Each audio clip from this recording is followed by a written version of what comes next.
ಆಸಕ್ತಿ ಇರೋಂಥವ್ರಿಗೆ ಇದು ಒಂದು ಪ್ಲಾಟ್ಫಾರ್ಮ್ ಆಗುತ್ತಾ ಅಂತ.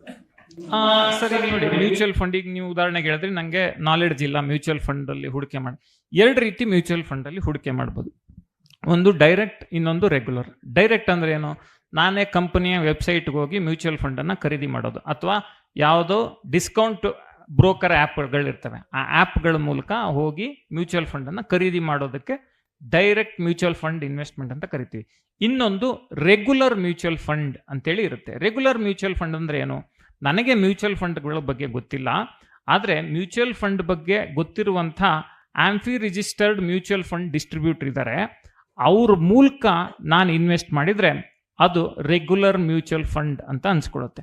ಆದರೆ ಇಲ್ಲಿ ಏನು ವ್ಯತ್ಯಾಸ ಆಗುತ್ತೆ ಅಂತ ಹೇಳಿದ್ರೆ, ಡೈರೆಕ್ಟ್ ಮ್ಯೂಚುವಲ್ ಫಂಡಲ್ಲಿ ಕಮಿಷನ್ ಕಡಿಮೆ ಇರುತ್ತೆ, ರೆಗ್ಯುಲರ್ ಮ್ಯೂಚುವಲ್ ಫಂಡಲ್ಲಿ ಕಮಿಷನ್ ಜಾಸ್ತಿ ಇರುತ್ತೆ. ಉದ್ದೇಶ ಇಷ್ಟೇ, ಅಲ್ಲಿ ಒಬ್ಬರು ಅದಕ್ಕಾಗಿ ನಿಮಗೆ ಮಾರ್ಗದರ್ಶನ ಮಾಡಲಿಕ್ಕೆ ಒಬ್ಬ ವ್ಯಕ್ತಿ ಇರ್ತಾರೆ.